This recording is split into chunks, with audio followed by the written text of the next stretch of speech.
Today I'm going to be talking about my time as an environmental policy intern with the NC Policy Collaboratory and the Environmental Finance Center. This semester, I was a research assistant for the Private Well and Water Infrastructure Equity Project. I got the chance to work with two great organizations. The Collaboratory is a state-funded research organization that studies environmental, public health, and education issues impacting North Carolinians. It's nonpartisan and intends to bridge the gap between science and policy. The Environmental Finance Center, or EFC, conducts research and provides technical support for local governments and other stakeholders in the Southeast trying to navigate environmental policy implementation. The major question for the project is, how do we ensure NC donut holes have access to clean and safe drinking water? To define a donut hole, this project is also nicknamed the Donut Hole Project. It's an area that is geographically within town limits, but is either unincorporated and or doesn't have access to water or sewer. And as a result of practices like redlining, donut holes are usually made up of marginalized communities. So this is a visual for donut holes. The red borders are the town and the pink borders are not. They're called extraterritorial jurisdictions. And where there are gaps, there is a donut hole, which these arrows are pointing to. So the main problem with donut holes is well contamination. Around 2.4 million North Carolinians rely on private wells for their drinking water.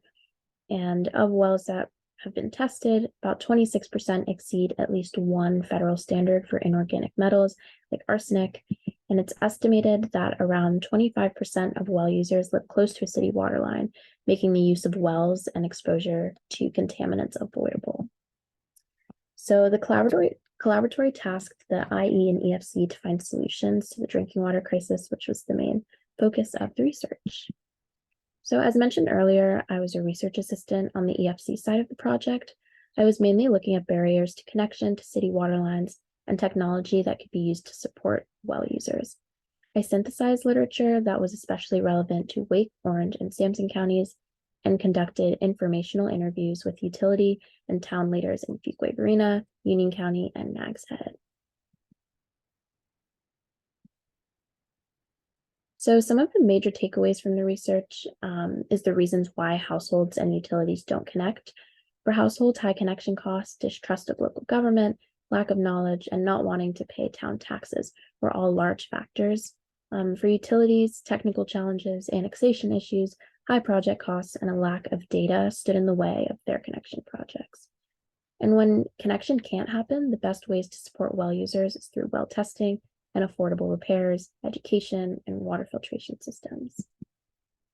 Aside from the literature synthesis, I also wrote a blog for the IE newsletter. I worked with Zoe Talmadge on this, and who is another Collaboratory intern working on the IE side of the project. And we gave a background of the project and shared initial findings and next steps.